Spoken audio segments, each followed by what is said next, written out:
relato. Cuando se relata, alguien se mueve en ese relato. Lo que ocurre es que la cultura, controlada por el poder, racionaliza ese movimiento, tiende a convencionalizar una mirada para estabilizar la cultura y para reducir el conflicto que por naturaleza le pertenece a la cultura.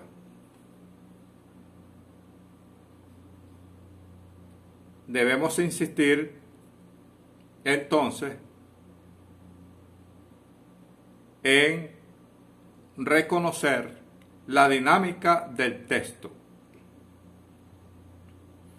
Escuchen que estoy diciendo dinámica y no dialéctica. La dialéctica son dos lados, dos lógicas. Y este sentido binario puede explotar en el texto y pueden aparecer muchas otras formas, recordando que la cultura es un laboratorio de formas. Entonces tú, como hermeneuta, echas mano a distintas teorías que son formas de acercarse a la cultura, al ser de la cultura, al ser de la historia, al ser de los sueños, para interpretarlos. Pero no hay mejor teoría, no hay mejor campo de interpretación que el mismo texto que estás interpretando. Lo que ocurre es que debemos, que es lo que hemos hecho en el curso y lo que hicieron ustedes de manera magnífica, cada quien con su mirada o con su miriada en sus exposiciones, en sus merodeos. Explorar otras posibilidades. Explorar otros movimientos, otras trayectorias, otros espacios distintos a los movimientos, las trayectorias y los espacios de eso que llamamos de manera abstracta poder, que se configura como un conjunto de gramáticas que van a intentar ordenar el cuerpo, su trayectoria e incluso ordenar sus sueños. Yo he propuesto en algunos espacios reconocer el imperio como aquella capacidad de controlar el deseo del otro, pero no solamente controlarlo en el presente o controlarlo en el pasado. O sea, convencionalizar el deseo, sino colocar ese deseo en el futuro, en el lugar que yo deseo.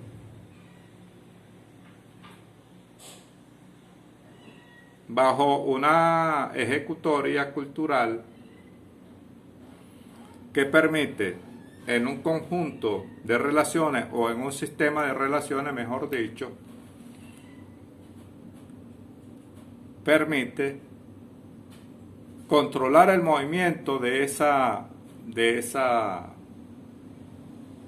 cuerpo, de ese objeto,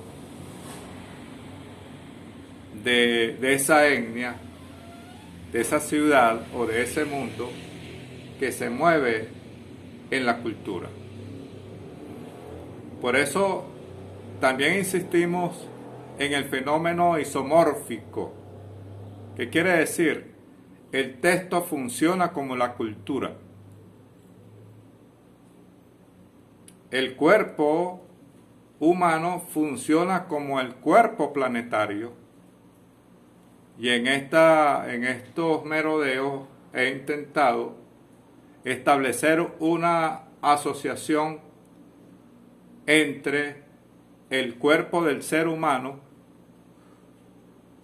como persona y como máscara o como máscaras, que es una función de la persona. La máscara no puede funcionar desligado a la persona. La máscara cubre una identidad, por lo que le escuchaba decir a la profesora Yixa en su merodeo, en su extraordinario merodeo, porque se dio el gusto de atravesar un proceso cultural de miles de años para indicar más o menos las señales que nos permite hablar de esa lucha entre acoso y libertad, subrayando que nosotros o asumimos el poder o permitimos que el poder se ejerza sobre nosotros.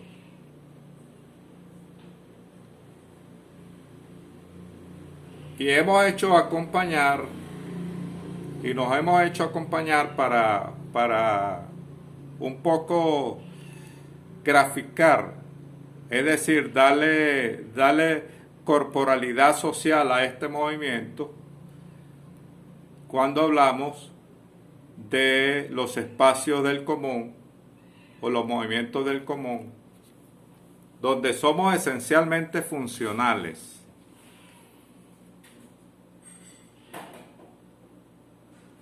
Por eso debemos revisar que si no cambia la base cultural de la cotidianidad, allí la relación cuerpo-cotidianidad es sumamente interesante.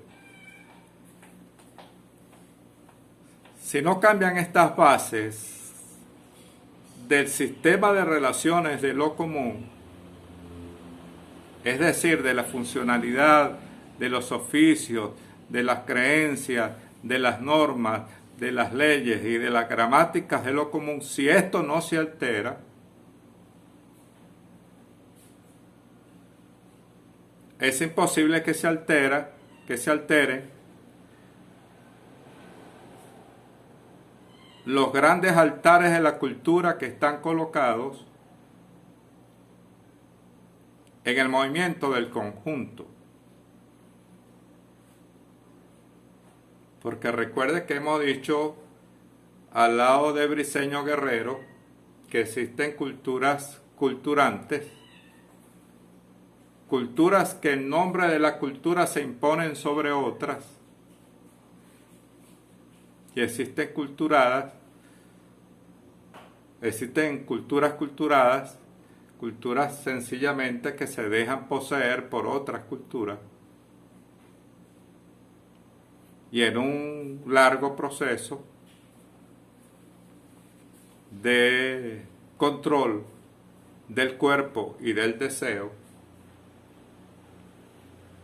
Aquí también debemos decir que todo pasa por el cuerpo, porque no existe un cuerpo enteramente racional, no existe un cuerpo enteramente irracional. Porque estamos hablando de cuerpos simbólicos, de animales simbólicos, que en esa cotidianidad, en esa normalidad, como les gusta decir ahora a muchos, ese cuerpo se desenvuelve. Pero cuando tú te atreves a decir yo, y me encantó la forma de señalar que la apropiación de ese yo por el yo es cuando el yo es capaz de traducirse a sí mismo y traducir ese movimiento, esas trayectorias, esos avances y esas posibles caídas en esas trayectorias, esa acumulación o pérdida de sentido en esas trayectorias, esas grandes soledades o grandes multitudes en esas trayectorias, nos van combinando necesariamente a revisar, y esta es la cuestión de fondo, cuáles son las leyes semióticas que sostienen ese movimiento. Y hemos hecho algunas generalizaciones sobre las distintas etapas del proceso civilizatorio, donde vemos que al cambiar las formas técnicas, y esto no puede ser una regla general, esto tiene que ser algo que debemos revisar en los textos que estamos interpretando, o en los relatos que estamos produciendo, o en los discursos que estamos produciendo sobre el movimiento del hombre, del ser humano, del cuerpo, en su naturaleza social y en su naturaleza personal. Esta doble naturaleza que nos separa del resto de los animales, donde la diferencia no está en el intelecto, sino en el contenido espiritual, ya que el ser humano es un constructor de símbolos.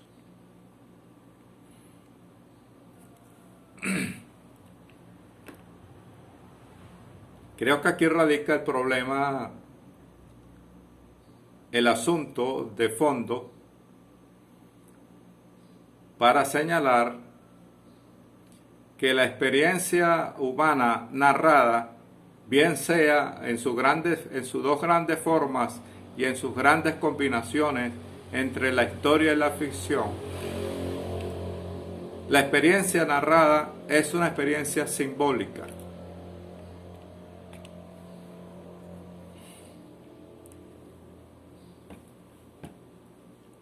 Pero mi tesis, mi propuesta es que debemos ser nosotros los narradores.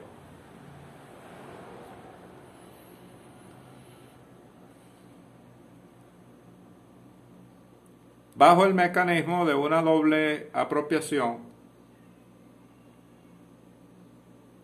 que es la apropiación de la cultura, la apropiación de la historia, eso que hacemos cuando interpretamos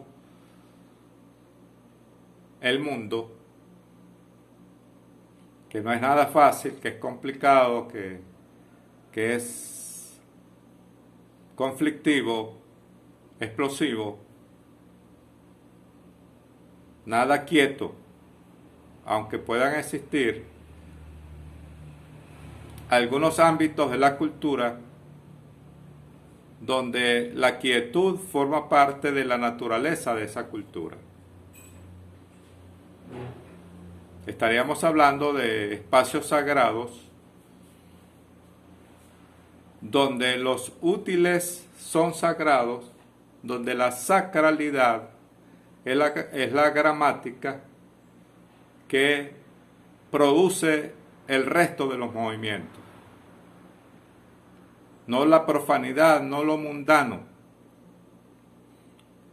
Entonces podemos ver cómo la modernidad, por ser el desarrollo de lo mundano, significó a grandes rasgos la transformación de las sociedades y los conjuntos sagrados. Por eso los objetos arqueológicos que nosotros revisamos que fueron elaborados hace 5.000 años, forman parte, no son objetos, simples objetos, sino forman parte de una época, podemos hablar de época semiótica, de una época donde el sentido se producía de acuerdo a esa época.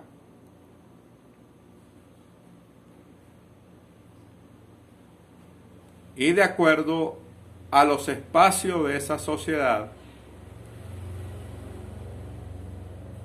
porque no es igual ni es lo mismo un habitante de un espacio sagrado a un habitante de un espacio profano, entendiendo que los espacios crean los habitantes, y cuando un habitante de ese espacio atraviesa una frontera, deja de ser él para ser otro, siendo el mismo, y allí se activa el problema de la memoria, que es una cuestión que no se termina de procesar en los coloquios, en los congresos, en los foros donde uno participa, y es por eso que le he planteado un concepto que les pido que se lo apropien y lo desarrollen, que es el concepto de umbral étnico. Pudiera haber a estas alturas de la civilización, me pregunto, seres de ningún lado. La cultura es una especie de oxígeno que alimenta el cuerpo. Si no hagamos el ejercicio de taparnos la nariz, dejemos de respirar ese oxígeno cultural, y no podríamos movernos sin ese oxígeno cultural. Ese oxígeno cultural, ese sistema de relaciones llamado cultura, pues está siendo desplazado por las formas técnicas que se operan hoy día, lamentablemente, más para el dominio de la naturaleza y del hombre que para la convivencia de la naturaleza o la convivencia del ser humano con la naturaleza. O sea, las formas técnicas sobrepasan las formas culturales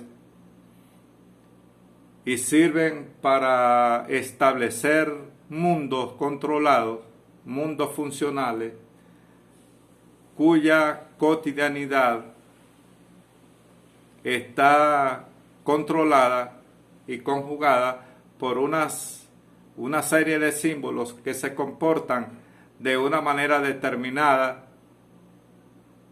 porque estamos hablando de un mundo controlado, vigilado, un cuerpo vestido, transformado por una cultura que a veces tiende a colocarle camisas de fuerza para que ese cuerpo no se exprese con la suficiente libertad, porque la libertad, sin duda, es peligrosa. Por esa razón hemos señalado que el espacio donde el hombre se desarrolla con más libertad es el arte. Es allí donde usa sus máscaras para decir quién es, para descubrirse, para quitarse y ponerse sus máscaras, para descubrirse, porque ese descubrimiento al mismo tiempo es el descubrimiento de las máscaras del mundo. Porque estamos hablando de una semiótica cultural, estamos hablando de un cuerpo semiótico, un cuerpo isomórfico que se mueve dentro de un gran campo que se llama mundo, donde caben todas las categorías que ustedes quieran poner. Por esa razón, la semiótica nos sugiere que llevemos todos estos conceptos para que estudiemos el mecanismo semiótico de la cultura. Es como estudiar el mecanismo semiótico de los cuerpos.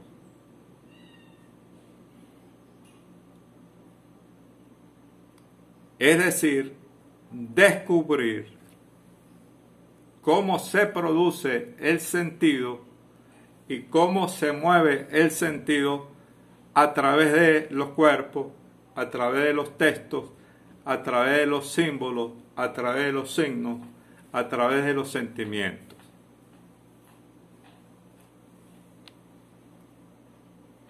Todo se convierte en sentido. La cultura es aquel rey Midas, pero en vez de convertir todo en oro, convierte todo en signo.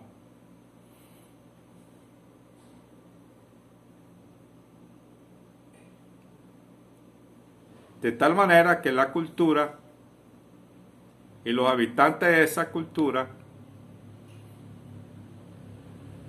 dice quiénes son, porque se pone de manifiesto ese gran poder que es usar un lenguaje o un conjunto de lenguajes para decir.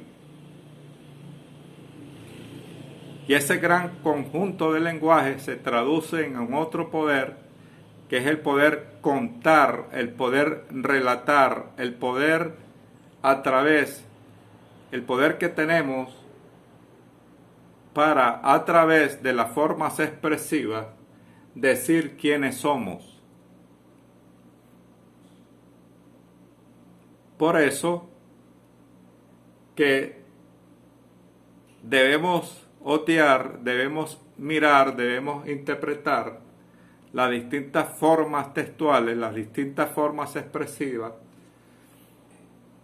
que el hombre desde hace 15.000 años o el hombre de ayer usan para expresarse. Pero esas formas expresivas es una de las cuestiones que también debemos revisar o seguir revisando, mejor dicho. Esas formas expresivas y esas formas técnicas están atravesadas por un sistema de dominio que se llama poder.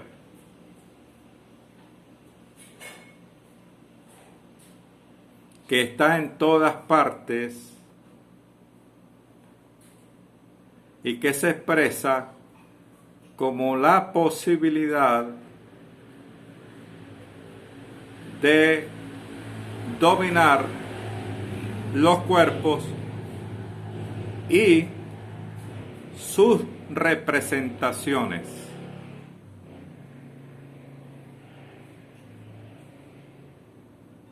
Es decir, dominar los cuerpos, sus formas expresivas, los cuerpos, sus formas asociativas, los cuerpos y sus formas técnicas.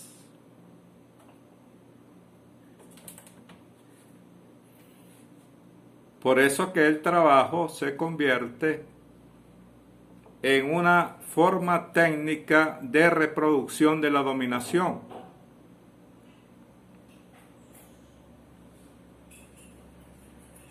Aquí nos podríamos detener para señalar que el trabajo tiene que ver con una funcionabilidad o una función que reproduce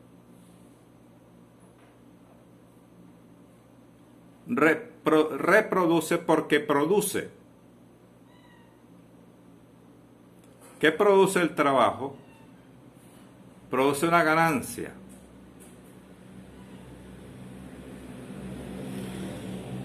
Entonces yo soy profesor universitario, produzco una ganancia. ¿Qué ganancia produzco?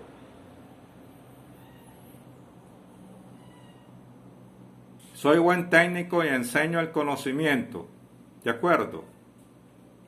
la escala del coraje que nos propone Michel Foucault, entonces somos muy buenos técnicos que enseñamos a los estudiantes a ser científicos, es decir, a manejar una técnica. Y es esa técnica la que permite que el mundo funcione.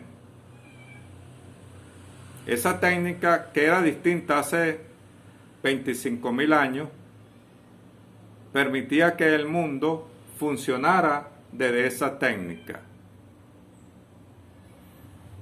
Y al alterarse esa técnica, se alteran las relaciones en ese mundo, que es lo que señalábamos cuando la mujer sale de su etnia, traspasa su umbral étnico, se convierte en comerciante, se convierte en soldado o se convierte en esclavo de otra etnia.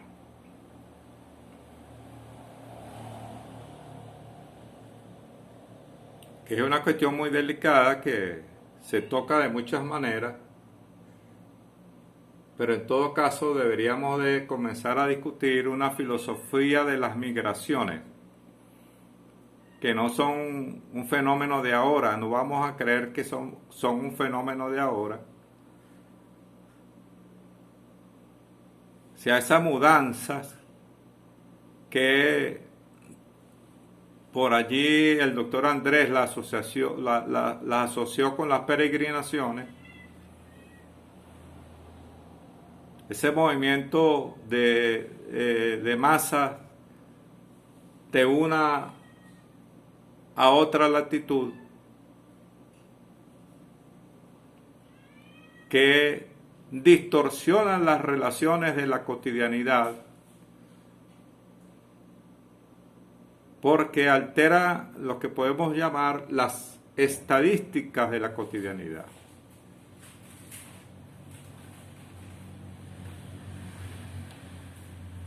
Que hay que tener mucho cuidado con las estadísticas de la cotidianidad. Aristóteles hablaba de la verosimilitud, de lo común, de lo que ocurre cotidianamente. Siempre hay unos muertos, siempre hay una violación, siempre hay unos asaltos. Cotidianamente ocurre. Esa cotidianidad se alteraría si no hubiesen más violaciones. Si se altera esa cotidianidad, nada más y nada menos estamos al frente de una alteración de las leyes semióticas, existenciales, sociales, sistemáticas de esa cotidianidad. Entonces recordaba un cuento de Edgar Allan Poe, un cuento de 1848, que se llama El hombre de la multitud, el hombre del montón, el hombre que trabaja, que cumple una función, que está metido en una gramática que repite las leyes,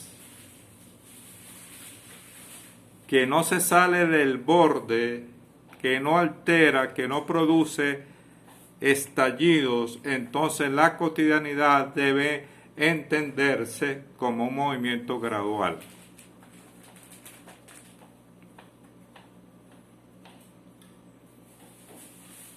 Entonces hay que preguntarse ciertas cosas.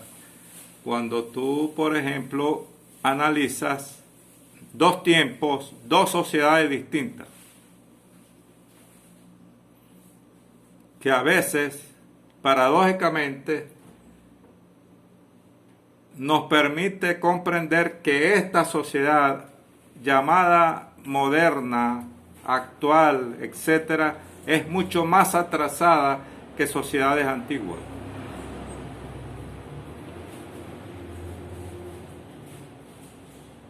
el hombre era más libre, el ser humano era más libre, pero ¿cuál ser humano? El ser humano que se sale de lo funcional, el ser humano que se sale de lo común y enfrenta, ¿cuál daimon aristotélico? Enfrenta las fuerzas que le oprimen.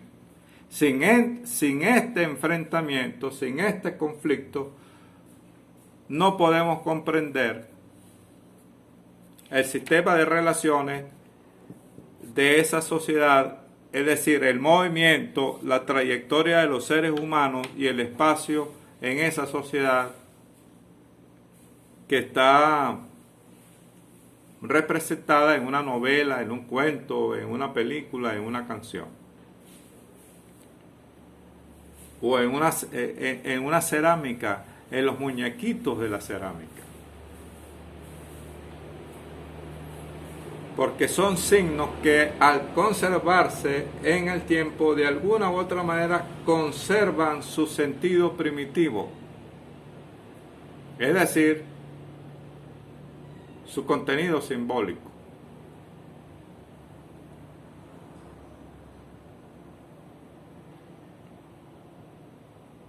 Y todas estos merodeos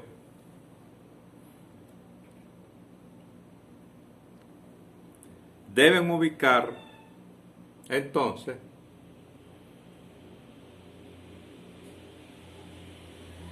cómo se mueve el cuerpo, quién es el que se mueve, cómo se mueve y contra quién se mueve.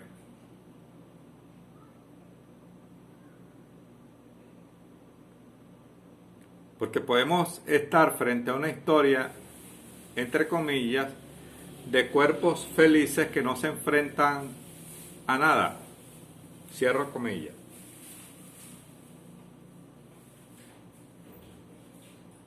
Entonces no son cuerpos. Cuerpo es la corporalidad del mundo en ese cuerpo. Cuerpo es el conflicto del mundo en ese cuerpo.